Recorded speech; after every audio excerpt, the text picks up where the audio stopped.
Yeah, you have to. You have to ask. It is hard to ask. It is. Just change jobs. Well, that's the other strategy people do, right? Yeah, you have to advocate for yourself. I feel like now I would be better at it.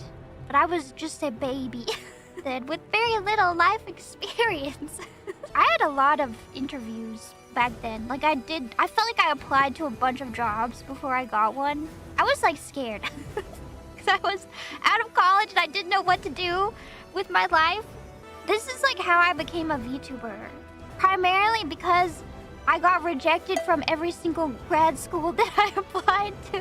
And I was very despondent because I got rejected from everywhere. So then I was like, oh crap, well I have to wait until next year to apply again. So I have to figure out what to do. So then I applied for a bunch of different jobs.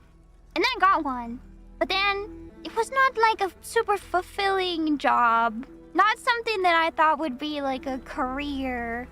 So then I started making ASMR videos on the side.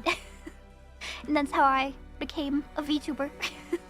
I'm kind of grateful that I got rejected from every grad school that I applied to.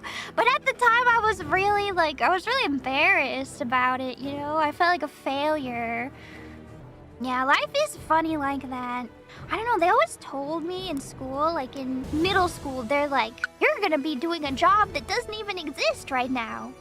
And I was like, psh, I doubt it. But it turns out, lo and behold. Also, if you want to get into grad school, learn from my mistake. You have to reach out to like 1 million professors and introduce yourself. You have to network. To get into grad school. Well, it depends. Sometimes you can just get in if you're just that cracked. But in my case, I think I needed to network and reach out and talk to people and you know, like, because I didn't know that.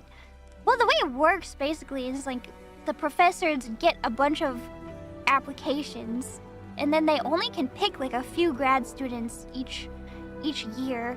Sometimes they might not even get any grad students in a year. But like, if students have already reached out and introduced themselves, then they're likely to pick that student that they've talked to before, especially if that student's like, oh, I want to do a project on this, blah, blah, blah. If you want to get into grad school, learn from my mistakes. It's very important that you reach out and network, even though networking is scary and nobody wants to do it. Unfortunately, you have to.